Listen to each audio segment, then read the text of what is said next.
Kami dari kelompok 2 akan membahas gambaran radiografis pada pasien HIV/AIDS dengan komplikasi opportunistic pneumonia dan herpes simplex, suatu kajian radiodiagnostik. Jadi apa sih yang melatar belakangi ini dan mengapa ini perlu penting dibahas?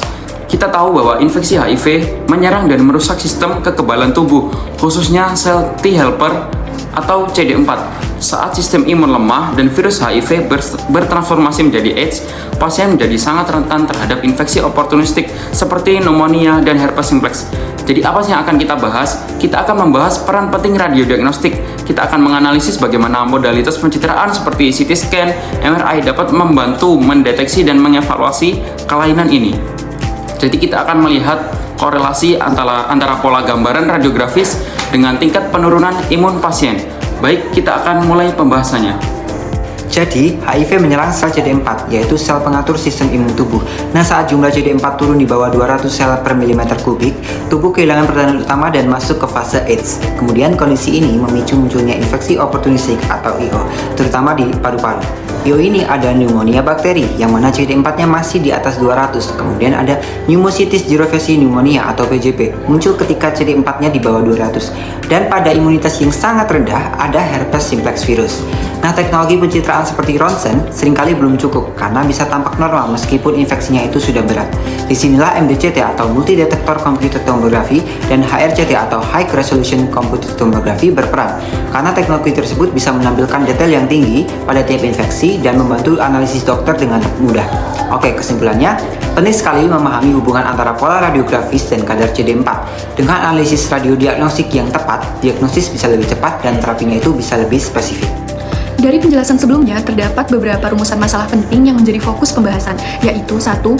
Bagaimana mekanisme penurunan sistem imun akibat infeksi HIV yang memicu kerentanan terhadap infeksi oportunistik pada penderita AIDS. 2. Bagaimana karakteristik klinis dan radiografis dari komplikasi pneumonia dan infeksi herpes simplex pada pasien dengan HIV/AIDS.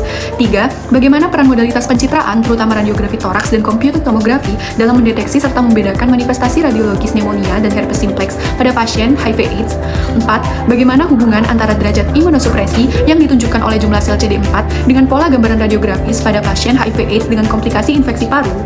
Berdasarkan rumusan masalah yang telah disampaikan, tujuan penulisan analisis ini yang pertama ialah menjelaskan bagaimana infeksi HIV merusak sistem imun tubuh yang menyebabkan meningkatnya kerentanan terhadap infeksi oportunistik pada penderita AIDS.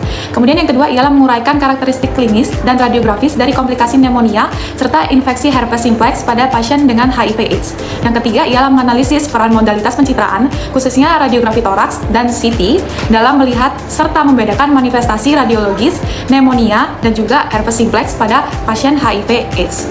Yang terakhir ialah mengidentifikasi korelasi antara tingkat kerusakan sistem imun atau derajat imunosupresi yang ditunjukkan melalui jumlah sel CD4 dengan pola gambaran radiografis pada pasien HIV/AIDS dengan komplikasi infeksi paru.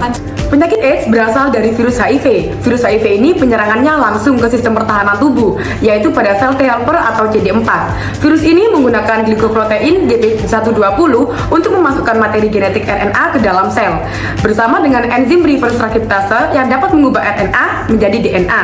Kemudian berikatan dengan sel inangnya, sehingga virus terus bereplikasi dan menurunkan sistem imunitas tubuh. Semakin turun sistem imunitas tubuh, maka dapat menyebabkan infeksi oportunistik, seperti TB atau pneumonia.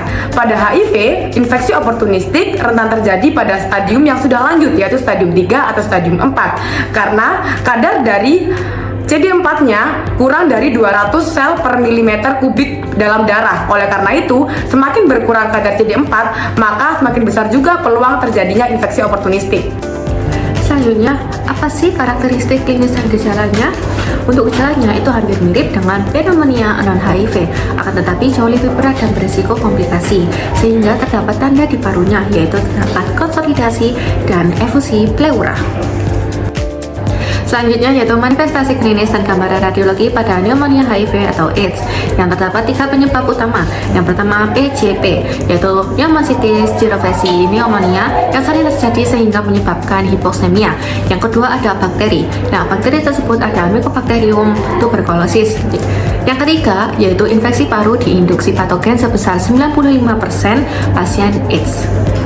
Perbedaan pneumonia HIV dan pneumonia non-HIV secara signifikan mulai dari pembengkakan kelenjar getah bening di dada. Kemudian pneumonia itu kurang dari 200 sel per milimeter kubik, sehingga PJP itu dibagi menjadi dua, yaitu secara ringan penekanan tekanannya itu kurang dari 35 mmHg, dan yang sedang atau yang berat perbedaan tekanannya adalah lebih dari 35 mmHg. Infeksi herpes simplex dan lesi pada pasien HIV/AIDS.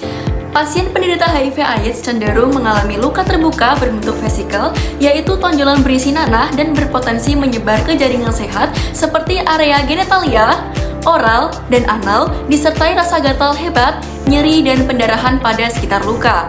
Lesi HSV ini disebabkan karena keabnormalan pada nukleus yang menimbulkan perubahan bentuk sehingga mekanisme imun menghasilkan sitokin untuk melawan herpes simplex dan lesi HIV. Diagnosisnya menggunakan MRI dan CT scan. MRI memiliki kelebihan sensitif mendeteksi herpes otak sejak 3 hari setelah gejala awalnya timbul.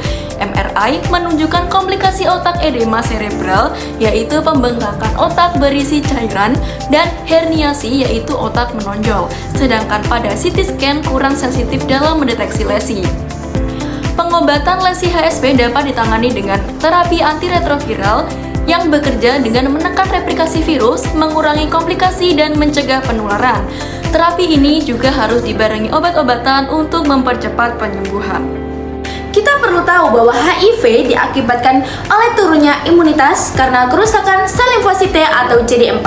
Jumlah sel CD4 pada umumnya yaitu 500 hingga 1600. Sementara menurut Kemenkes, pasien dengan jumlah CD4 di bawah 200 atau di bawah 14% merupakan pengidap HIV/AIDS. Selanjutnya, peran radiografi dalam hal ini ada dua. Yang pertama, sebagai alat bantu diagnosa. Melalui foto toraks, dokter mampu untuk menilai kondisi TBC pasien. Di sini adalah contoh citra perbedaan TBC tanpa HIV dan TBC dengan HIV. Yang kedua, yaitu sebagai pemantauan perkembangan penyakit dan juga proses perawatan terapi. Terapi ini ada dua, yaitu berupa terapi ARV dan pengobatan infeksi sekunder. Jadi bisa kita simpulkan bahwa HIV adalah penyakit kronis yang melemahkan sistem imun dengan menurunkan kadar sel CD4. Ketika CD4 turun, tubuh jadi lebih mudah terserang infeksi oportunistik seperti pneumocystis jirovecii pneumonia dan herpes simplex. Nah, di bidang radiologi, pemeriksaan seperti X-ray, CT scan, dan MRI punya peran penting untuk mendeteksi kelainan akibat infeksi tersebut. Misalnya, gambaran ground glass opacity di paru pasien AIDS. Selain membantu diagnosis, radiologi juga berguna untuk memantau efek terapi ARV dan melihat sejauh mana kerusakan organ terjadi. Karena itu, hubungan antara kadar CD4 dan hasil pencitraan sangat penting, supaya tenaga medis bisa menentukan penanganan yang paling tepat bagi pasien HIV/AIDS.